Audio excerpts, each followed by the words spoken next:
Ndugu mtazamaji, tulioko mbele yako ni kikundi cha Zion Music Ministry. Leo tumekuja na mada kuu ambayo inahusu ubatizo. Tutakwenda kujua kuwa ubatizo ni nini, kwa nini watu wanabatizwa, na ubatizo upi uko sahihi. Kabla hatujakwenda moja kwa moja katika somo letu, nipende kumwalika Brighton kwa ajili ya kutupatia ombi. Karibu. Asante, tuombe. Baba yetu na Mungu wetu wa mbinguni, jina lako tukuzwe sana. Muda huu tunakuja mbele zako tukiwa watoto wako.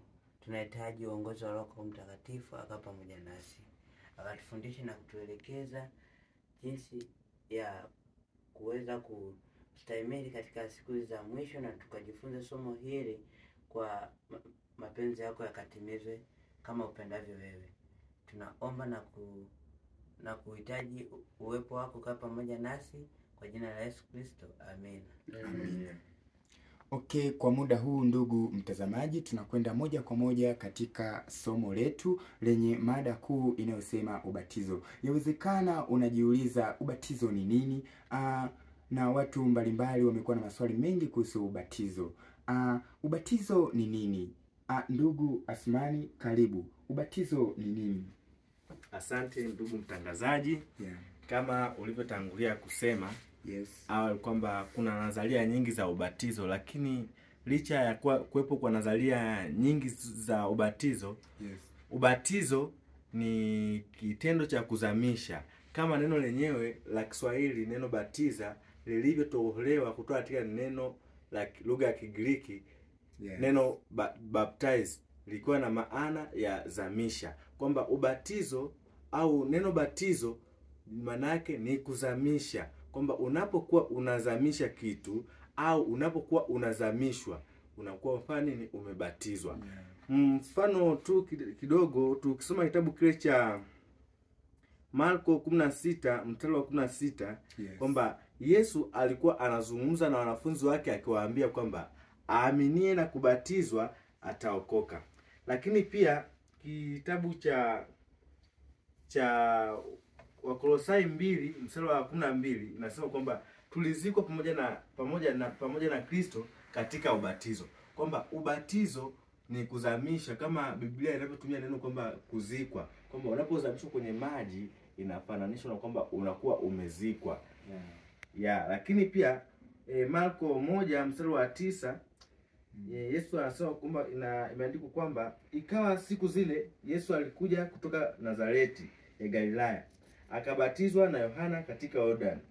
Mara alipopanda kutoka majini, akaona mbingu zinapasuka na Roho kama hua akishuka juu yake, kwamba Yesu naye alibatizwa katika maji, ambapo kwamba akashuka, kwamba anaposema kwamba akashuka katika nini, mto Yordani, maana yake aliingia ndani ya nani, ya nini, ya maji ya mto Yordani. Yes. Kwamba alipokuwa anaingia alizamisha, tena anasema akapanda.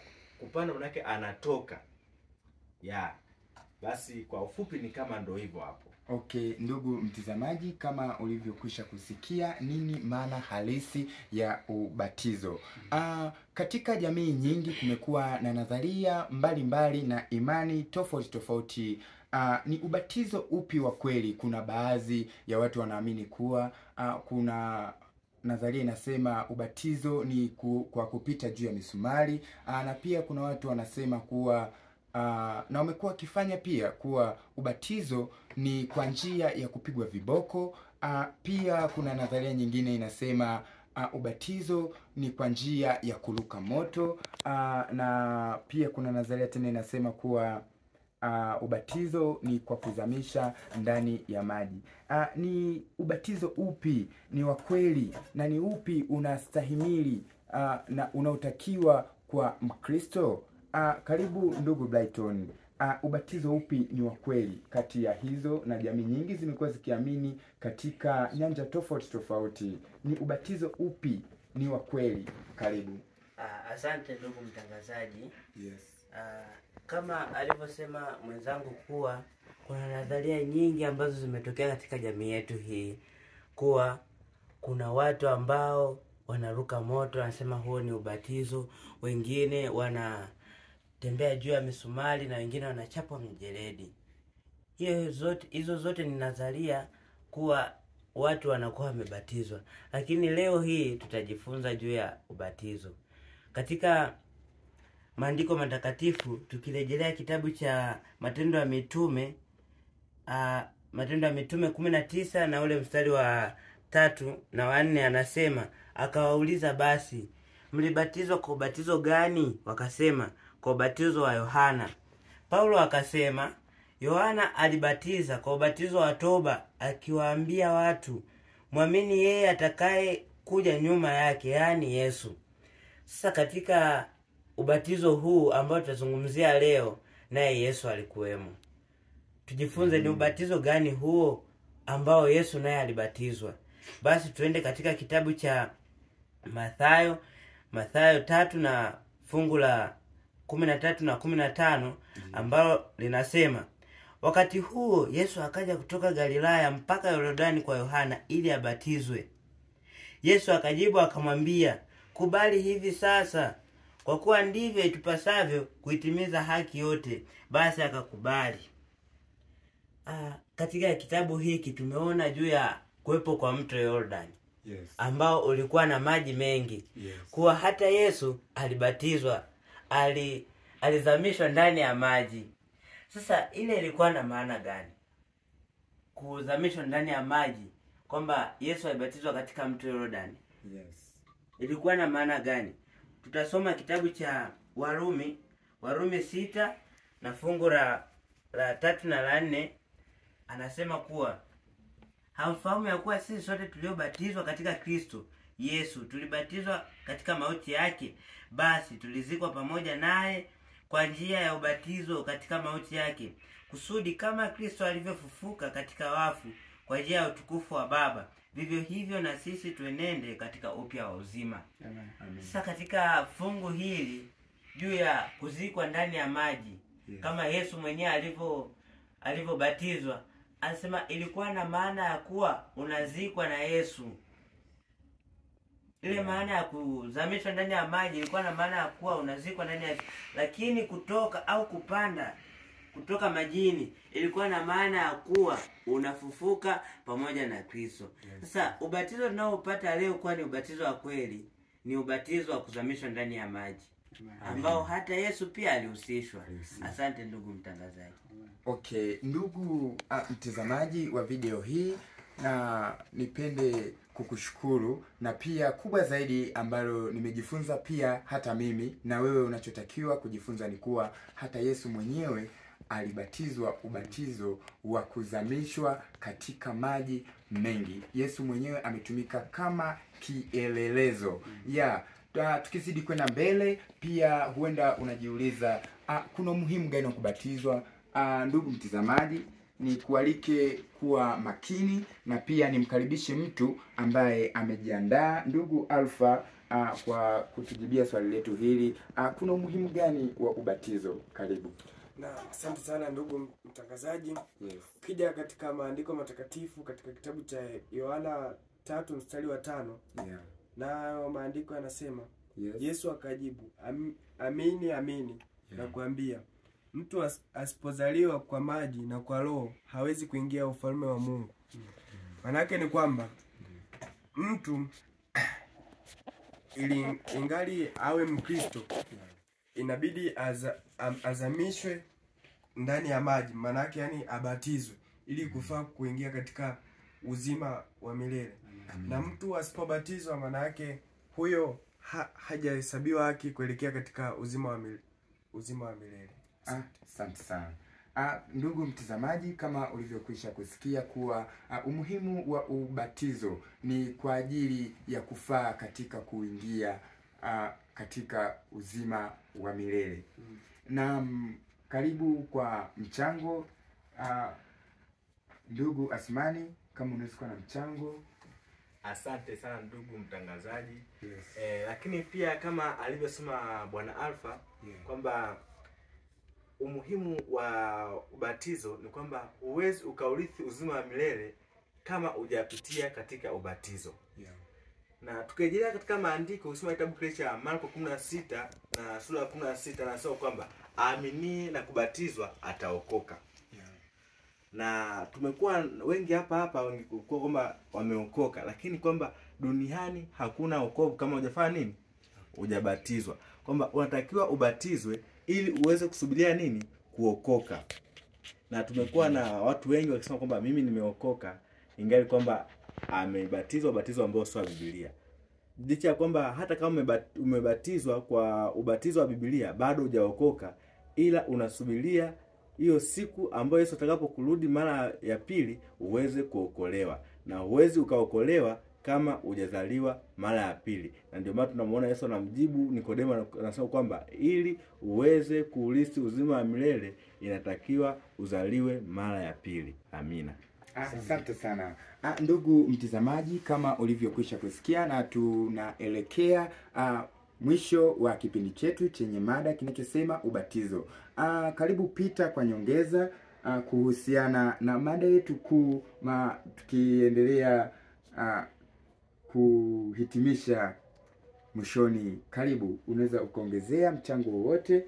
Karibu Peter. Asante sana kaka Nelson kwa usimamizi mzuri wa kipindi hiki.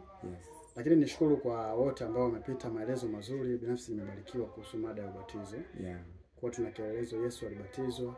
Lakini je, alibatizwa katika maji mengi? Na ukiachana kubatizwa maji mengi, na sisi inabidi tufuate kile alichokifanya nani?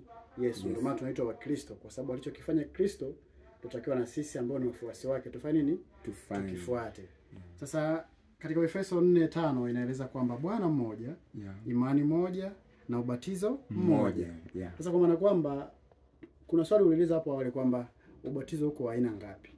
Umeelezewa kaka pale ameelezea aina za ubatizo, lakini tutakuja kugundua Biblia inaelezeaje. Na yenyewe inafuata aina hizo nyingi za batizo? Hapana. Biblia inaelezea kwa batizo na kuzamishwa ndani ya nani? Ndani ya maji mengi.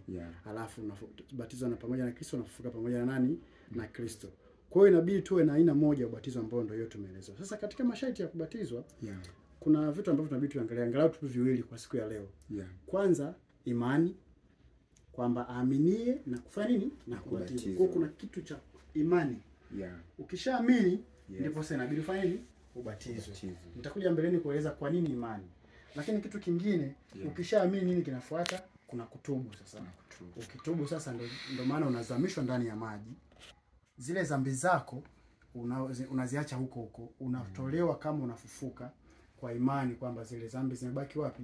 Huko majini. Ndio maana kuna kutubu. Lakini pia anapata swali baada ya hayo maelezo. Kwa maana hiyo, je, kuna baadhi watoto wanabatizwa. Hii inakuwaje kimaandiko? Na hakuna sehemu ambako Biblia imeelezea hilo kwamba watoto wadogo wanabatizwa. Ila tuna mfano mdogo katika kitabu cha Mathayo. Tunamwangalia Kristo ambaye sisi ni wafuasi wake.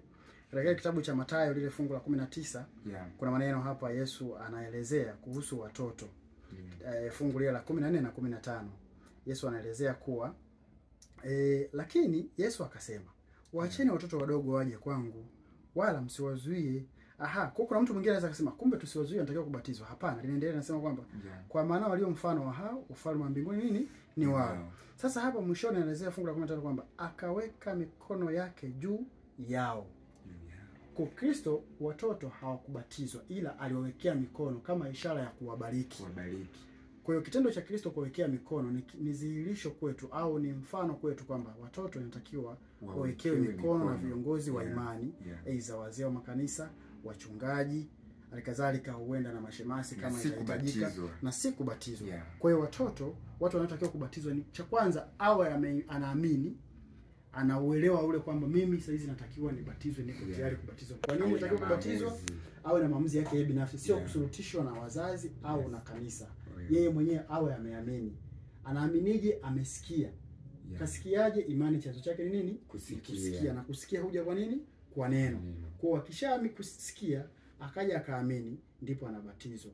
Na ukibatizwa inatakiwa ukiri kwa Yesu ni Bwana Mwokozi wa maisha yako, na wewe ufuate yale aliyofanya, then waongoe wengine kwa kuwaleta kwa Kristo. Asante sana mwenyekiti. Okay, ndugu mtazamaji, na imani umepata kitu katika somo la leo. watoto hawabatizwi, watoto wanawekewa mikono. Naam, tuliohudumu katika somo hili lenye mada inayosema ubatizo ni nini, faida za ubatizo. Hiki ni kikundi cha Zion Music Ministry. Usisahau kucomment, usisahau kushare, kulike, na pia kama una swali lolote unaweza ukatuandikia tukaendelea kujadili, maana ni Biblia, tunahitaji kukua katika kiroho na tuwe wasomaji wazuri wa maandiko. Karibu. Na pia tunamshukuru kameramani Peter Steven. Karibu sana, na hata kwa siku nyingine. Katika YouTube andika Zion Music Ministry, Instagram, Facebook, mitandao mbalimbali ya kijamii tunapatikana. Asante. Katika zoezi hili la mwishoni nikaribishe ombi. Peter, utatupatia ombi kwa ajili ya kuhitimisha. Karibu. Basi tupate sala. Muumbaji mfalme, asante kwa kuwa pamoja nasi. Asante kwa kuwa Roho Mtakatifu ataruhusu tufungue mioyo yetu na ingie ndani yetu kwa ajili ya kupata uelewa huu ambao ni maandiko yako matakatifu na ni maagizo yako. Wasaidie na kuwabariki wote waliokuwa wakifuatia kipindi hiki na wote ambao watasikia. Neema yako itufunike na utuandae Bwana kwa ajili ya ujio wako mara ya pili. Utakaporudi Bwana, tuwe miongoni mwa wale watakao kulaki na kwenda pamoja mbinguni. Ni katika jina la Yesu Kristo tunaomba na kuamini. Amen. Amen.